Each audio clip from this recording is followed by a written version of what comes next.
this episode of Off the Script Extra, the latest update on Matt and Jeff Hardy, the Broken Hardys, have officially began talks with WWE. Let's talk about Fill it. your glasses up and put your headphones in,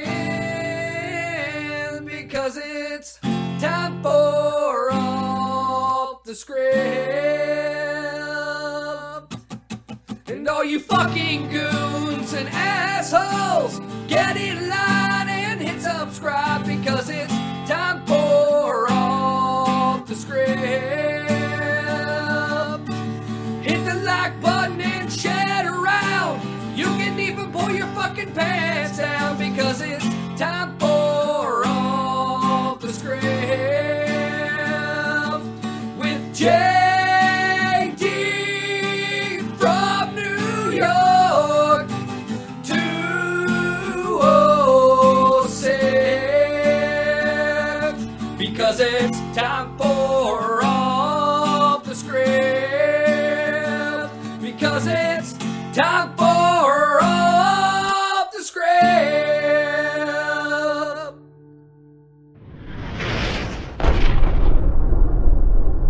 What is going on, guys? JD from New York here. Thank you so much for tuning back into the channel tonight for a very special edition of Off the Script Extra. I just woke up from a fucking nap, and my little baby kitten Bailey is destroying cardboard as I fell asleep on the couch. I fell asleep with the TV on. I was watching Blade with Wesley Snipes. And I fell asleep during the movie because I am absolutely fucking exhausted, bro. I am beyond exhausted. Mixed with work, YouTube, and then me standing in line for almost 3 hours to get a fucking Nintendo Switch last night, which we'll talk about on Off the Script tomorrow. Standing in the cold, mind you. With Best Buy being, very nonchalant about letting the fucking customers freeze their balls off in 20-degree weather here in New York City as I'm waiting in line for a fucking video game. Thanks, Best Buy. I really appreciate it. My body is aching, and I had to go to work for a full day. They actually let me out a half an hour early because, who gives a shit? But, not complaining about that. I got home, I fell asleep, and I woke up, I kid you not, I woke up, and I literally thought I had slept all night. I woke up, the TV was off, it went off in sleep mode, it was dark outside. I look at the clock, 6:30. Felt like I slept all fucking night. So here I am, woke up, fed the cats so they leave me the fuck alone. I got my coffee, and we're going to be recording all night. So there you go. This is why I'm here. And I'm also here because Matt Hardy and Jeff Hardy, the nefarious brother Nero, are now talking with Meek Mahan. Finally, the Hardy Boys are talking with Vince Meek Mahan about a WWE return, and we're going to talk about it. News broke literally just an hour ago, so here I am with Off the Script Extra. Thank you guys for everything so far. Off the Script, episode 159. Part number 1 is now live. Make sure you guys go and check that out if you have not missed it. The annotation, it's going to be right there in the top right corner of the screen, man. Go and check it out. Fastlane preview and predictions. We go over a ton of news as well, including Jack Swagger's list of catering items that now Titus O'Neil would be taking over completely for on Monday Night Raw. Can't miss it, man. You can't miss it. You got to go and watch it. Off the Script is live. It was a good time this morning, so make sure you guys go and check that out. I will have more videos this weekend, obviously, with part 2 and 3 coming. Fastlane review on Sunday. I do have the Switch. I want to stream some Nintendo Switch with Zelda on Twitch. Twitch. Say that fucking 3 times fast. Resident Evil 7. There's a few things I want to get done in WWE 2K17 because my career mode's fucked. So I want to kind of use my creativity somewhere else within the game because, it's something I want to do. And if those folks are down at WrestleMania weekend in Orlando, I want to make acquaintances, But we'll see what happens. But it's going to be a busy weekend. I'm going to be home all week, and I'll be recording for you guys. So I also want to thank everybody who is showing love to Audible early on in March. We're on March 3rd already. We're doing pretty decently. Audible is sponsoring the podcast, sponsoring this entire show every weekend going forward. Everybody listening to Off the Script Extra today is going to receive 30 days free to try the service out. All you got to do is go through the sign-up process, and then you are going to be rewarded with one free audio book. All you got to do is go to audibletrial.com/offthescript. Like I said, go through the sign-up process, and boom. Compatible with iPhone and Android. Over 180,000 books to choose from.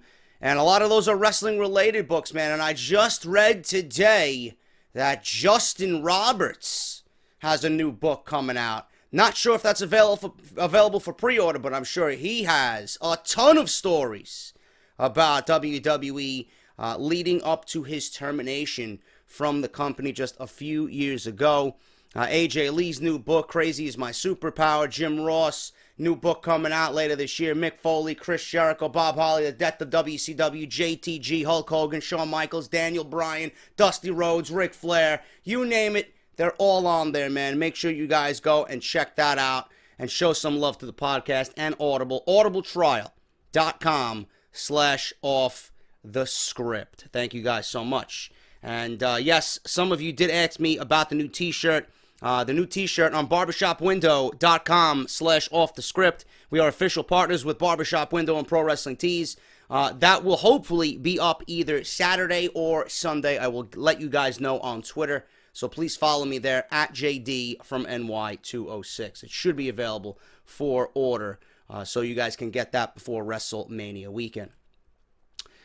The news of the Hardys officially talking with the WWE. This is, as of tonight, the most up-to-date information regarding Matt and Jeff Hardy and the return to World Wrestling Entertainment.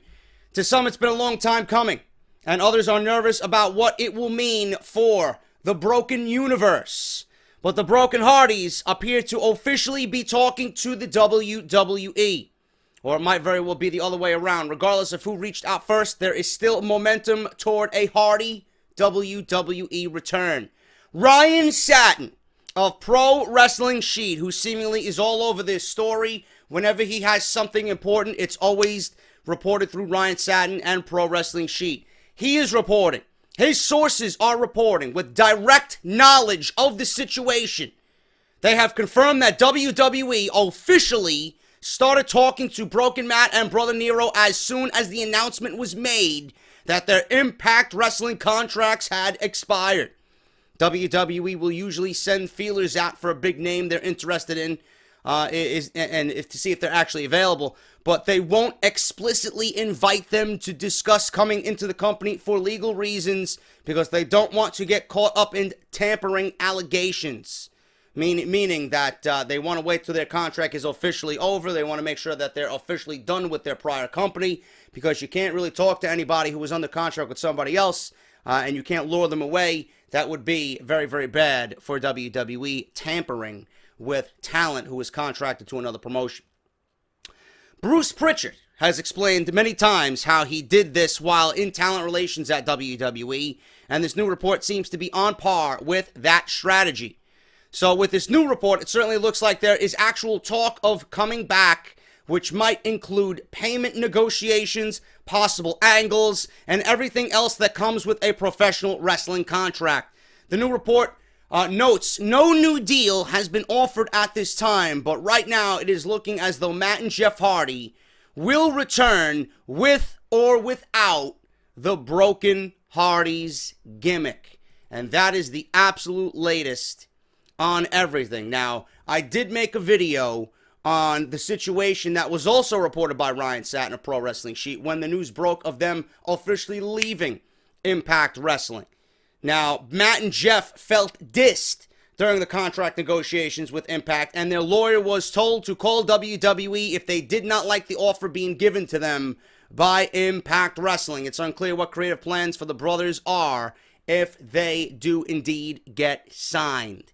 This is a big story that everybody is going to be following, and this is something that could turn out to be very special, man. I'm really being honest. I know there's some people in the comments, there's some people in the comments that don't really understand the Broken Matt Hardy gimmick, and I'm with you guys. I'm 100% with you guys. It's your opinion.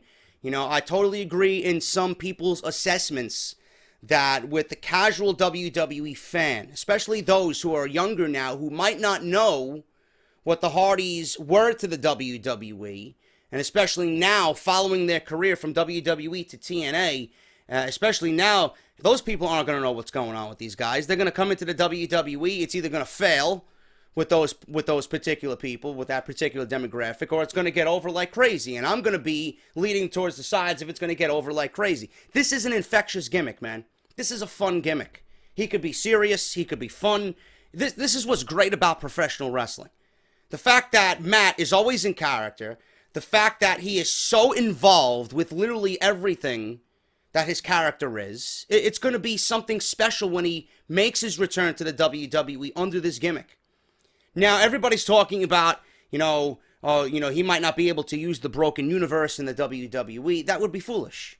That would be foolish. We don't even know what's going on with negotiations with the Hardy Boys, let alone what's going on with the impending lawsuit or this confusion over who owns the gimmick rights. I'm pretty sure that Matt Hardy owns most of the gimmick for the broken universe. I don't see, and I mentioned this in my last video, I don't see why he would sign any of that over to TNA. That's completely stupid. This is his renaissance. This is his rebirth. Why would he give them complete control over the gimmick? Unless he really thought that he was going to stay there for his entire career. But then that would automatically close the door to the WWE, and he's always been talking about returning. Everybody always asks him, are you going to return to the WWE? What are you and Brother Nero going to do? We'd love to see you back home. Well, we'd love to see you go up against Bray Wyatt and, the Wyatt family. We'd love to see you against the New Day, the Alpha of America, delete Roman Reigns, shit like that. So I don't see why he would have given Impact Wrestling complete rights to the entire broken universe. That would be stupid. And the way TNA has been going lately, with their last, their last situations, you can't really trust them. You can't believe anything coming out of the mouths of those people over there. It seems like they're, the talent aside, they seem like the higher ups seem like they could be the most ruthless, fucking unforgiving, uncaring pieces of shit that there are in this business. So why would you believe anything after what they did to Billy Corgan? Why would you believe anything after the lies and lies and lies and manipulation that Dixie Carter tried to spew out to everybody? The mistakes that Dixie Carter made. Give me a break. You think with these new people, Anthem, that they give a fuck about anything? They don't. And I don't see why Jeff and Matt Hardy, especially Matt Hardy, would sign anything over that they've created to Impact Wrestling for full control. Because once they're gone, they can't get that back. It makes no sense to me. Now, as far as coming in to the WWE as the broken Matt Hardy, and Brother Nero, I did give an idea months back. that the New Day has nothing to do. The New Day has nothing to do at WrestleMania. Now they're delegated to WrestleMania 33 hosts in Orlando. They have no match. They're the longest reigning WWE Tag Team Champions of all time, demolishing Demolition's record. No pun intended. And I called for Matt and Jeff coming in, if everything went smoothly, if everything went swimmingly with TNA, and they just wanted to walk away, we love you guys, we're just gonna, inquire elsewhere. I would have loved to seen Broken Matt show up on the road to WrestleMania after Fastlane, on the Titantron, on Monday Night Raw, just like he did at the last Ring of Honor event where he challenged the Bucks of Youth, right? And, what was that, Final Battle? I believe that was Final Battle. And he shows up on the Titantron, and he just challenges the New Day. He wants to delete the New Day at WrestleMania. And you begin the Broken Hardys, the greatest tag team of all space and time, versus the tag team champions. I would have never had them lose the championships. This is my fantasy booking. I would have never had the New Day lose the tag team championships. I would have had them gone into WrestleMania, the tag team champions, and then I would have had the Broken Hardys come in and beat the New Day for the tag team championships. That would have been my idea for the New Day, and the Hardys returning to the WWE just in time for WrestleMania. That would have been a marquee match, something that would have not only elevated the tag team championships, but it would have made, a lot of people talk about the tag team division. Oh, the Hardys are back, the New Day, it's going to be a a superstar matchup, tag team championships on the line at WrestleMania in a very prominent role. That was my idea. That was my idea going forward. Clearly, that's not happening. We could certainly still see Broken Matt Hardy come into the WWE at WrestleMania after all his dates with Ring of Honor and everywhere else that he's got to get through, finished up. He can come into WrestleMania. He's going to be in Orlando. He's going to be fucking hosting a tailgate party. I'm going to try and go to that, but I'm going to see Matt at WrestleCon because I will be at WrestleCon. But, the rumor is that he will be at WrestleMania. The rumor going around is that there's a strong feeling that, the New Day is going to be hosting. They're going to have some type of role in the ring. Maybe we see Broken Matt Hardy come on the Titantron at WrestleMania in front of 80,000 fucking people. Can you imagine the fucking spine-tingling goosebumps that everybody's going to feel when he comes out at WrestleMania, or if he comes out at WrestleMania? 80,000 fucking people chanting delete. That's a WrestleMania moment right there, bro. What a way to come back into the WWE. And then you begin the feud right there. And the Broken Hardys take over Monday Night Raw. That's an idea. My idea another idea that I proposed to everybody would be for Broken Matt to go to SmackDown. And that he doesn't show up at WrestleMania. He just shows up on SmackDown following WrestleMania, because that's going to be a big deal too. The Raw and SmackDown, being that SmackDown is live now, after WrestleMania, is going to be a big fucking deal. I believe it might be in the same arena that Raw is going to be in. So you're having a whole block of TakeOver. You're going to have that on Saturday, then WrestleMania, and then Raw on Monday and SmackDown on Tuesday. We're going to get a whole fucking block of wrestling on that weekend. Broken Matt Hardy shows up on SmackDown and challenges Bray Wyatt for the WWE Championship. You put Matt Hardy on SmackDown. Meanwhile, Jeff Hardy reverts back to being the Enigma Jeff Hardy. You split them up. The Hardys have so much more to give. Obviously, bringing them in as a duo is when they're strongest. But with the way Matt is going right now, and how hot this gimmick is still, to this day, after 2 years of building it up and just molding it into what he thinks it should be, he's still unbelievable. Matt goes to SmackDown, because I think he would fit much better over there as a singles guy, because I would love to see what Road Dogg and Ryan Ward do as far as creative writing. And, being that everybody thinks that Broken Matt might get, thrown under the bus on Monday Night Raw, that all the people over there on Monday Night Raw don't know how to handle the gimmick, this and that, I feel that SmackDown would be a little bit more free for him to do whatever he wants. Because SmackDown itself has been a little bit more free with their talent. I think Broken Matt would be better on SmackDown. Jeff by himself, going back to his old self, WWE days. Come back to Monday Night Raw, be in the main event scene. We get matches with him and Joe, him and Rollins, him and Reigns, him and Owens, him and Zayn. I think Jeff Hardy adds so much to Monday Night Raw on his own. Now, I would not have Jeff Hardy as, 360 days a year, Jeff Hardy, wrestling for the WWE. I would not do that. I would have him be live events only. And that is Raw and pay-per-view. That is it. That is it. You don't need him, I understand they probably want to make more money with him on the road, but I don't see Jeff Hardy wanting to do that. Maybe appearances here and there, like a Brock Lesnar. Brock Lesnar, shows up at a MSG, or shows up in Chicago, or shows up in LA, or Miami, one of the big cities. I would not have Jeff Hardy tour completely as a full-time WWE guy. I wouldn't do this. I wouldn't do that with Matt either. Live events only. SmackDown and pay-per-view. That is it. Meanwhile, you make merchandise off both guys. Jeff Hardy's merchandise will be fucking flying off the shelves. He'll probably be number one in the company if he does come back. And Broken Matt Hardy, can you imagine the money Broken Matt can make off merchandise sales in WWE with the machine, the WWE behind Broken Matt's gimmick, and getting merchandise out there, hats, mugs, glasses, fucking frisbees, everything with the broken gimmick on it, everything with Vanguard 1. Dude, this is a huge money-making opportunity for both parties, both the Hardys and the WWE. And you know what? A lot of people are saying, well, WWE might not be lenient in letting Matt do his broken gimmick thing over there in WWE. He might want to have some creative control. Vince is not going to allow him to do that. There's been some exceptions. It's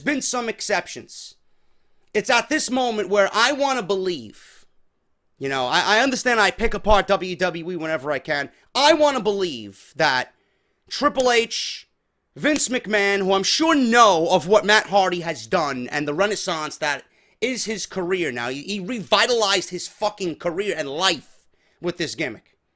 Okay? I have to believe, I want to believe that Triple H and Vince McMahon know how important this gimmick is to every aspect of his life, especially his wrestling career. Why would you take that away from him? The man has to have some creative control over his character. It has to be. For that vision to get fully out there to the masses. WWE needs to work with him, and he needs to work with WWE about getting this vision on a grander scale, but have most of what this gimmick is come from Matt Hardy. And then WWE takes that, they mold it into a better production that we've ever seen in TNA, and it's presented in the WWE platform. It has to be that way. Exceptions have been made.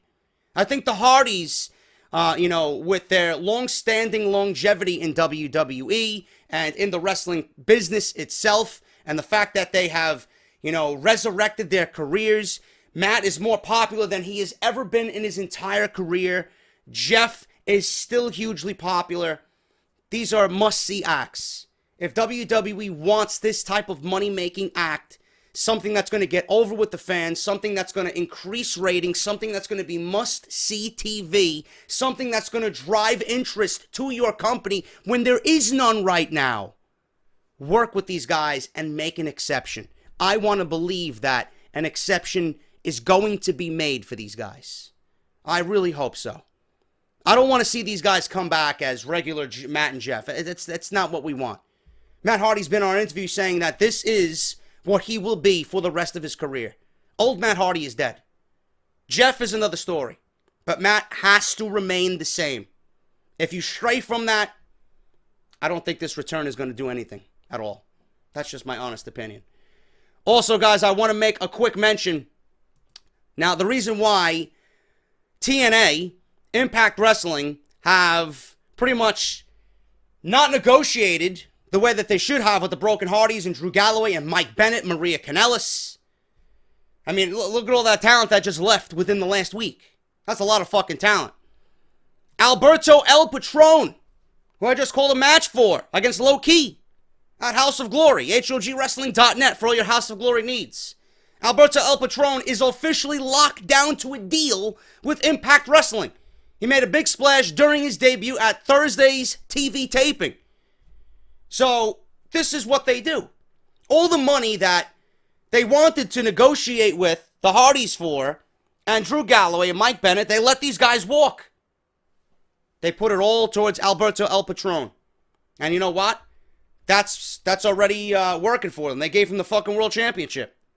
He made his first appearance coming face-to-face with Bobby Lashley during an in-ring segment during the tapings, and then he defeated Bobby Lashley for the World Championship. It was controversial, according to sources, but this might be Impact's way of moving on away from the brand name and totally rebranding the entire company, is what I'm hearing. This is what I'm hearing. Paige was also backstage with Alberto at the Impact tapings as well. I don't know how well that's going to go over with WWE, being that she is a still WWE contracted worker, but look at all the money that was going to go to Matt, Jeff, Mike Bennett, Maria Kanellis, Drew Galloway, and went to Alberto El Patron. They're bringing in Matt Morgan. Matt Morgan's coming back. It looks like, and I know I've been hard on TNA for their practices and for their fucking stupid decision making, but the one thing I do want to say is if their vision is moving away from the comedy and the completely outlandish vision that was the Broken Hardys for a more traditional, straight-to-your-face, no bullshit wrestling program, you really can't fault them for that. I just want to make that well aware. You really can't fault them for that, but all the money that could have been given to those talents to keep them in the company, you're going to put most of your sources and your funds into Alberto El Patron. I don't know if Alberto is a game changer at this stage of the game. I really don't. I don't think people are going to be switching to the TNA TV tapings or the TNA shows and, wanting to see Alberto. That's just me. Not taking anything away from the guy. He's absolutely fucking talented as shit. But I don't think people are going to, go to the television and fucking desperately reach for the remote control to see Alberto El Patron as your TNA World Champion. I just don't see it happening. Rumor about them bringing in Rey Mysterio as well. They might be going for a more traditional wrestling product. You can't really blame them for that. You got Jeff Jarrett, Dutch Mantel back there. Bruce Pritchard's now on board. Jeremy Borash, I do believe, is now a part of the announcing team. I don't know what's going on with TNA, but they might be going towards a more wrestling-oriented product. Straight to your face, no bullshit. So I don't know what's going on, but I just don't think the right decision was made here. You let all this talent go, and you put all of your resources and funds into Alberto El Patron. It makes no sense to me. So you traded 4 for 1. 4 that would have, kept your company with some notoriety. 1, I don't think people are going to be driving to watch television with Alberto as your world champion. That's just me. I don't know. Let me know what you guys think, man. That is the latest on the Broken Hardys. That is the latest coming out of TNA. Alberto El Patron, new world champion. If I spoiled it for you, who gives a shit? I'm sure you guys know already. If you're on Twitter, I'm pretty sure you already know. But that is the latest coming from Ryan Satin of Pro Wrestling Sheet. The Hardys are now in negotiations with the WWE. If I hear anything else regarding the Hardys, I will let you guys know right here on Off the Script. Hit that thumbs up. Thank you guys so much. Subscribe to the channel if you have not done so. Follow me on Twitter, at JD from NY206. And check out Audible, man. audibletrial.com/offthescript for your free trial of the service. 1 free audio book. Check out Off the Script 159, part number 1, Fastlane preview and predictions. And stick with the channel all weekend long for more great content all weekend long. I am JD. Thank you guys for watching. Hit that thumbs up. And I'll see you guys for Off the Script part 2.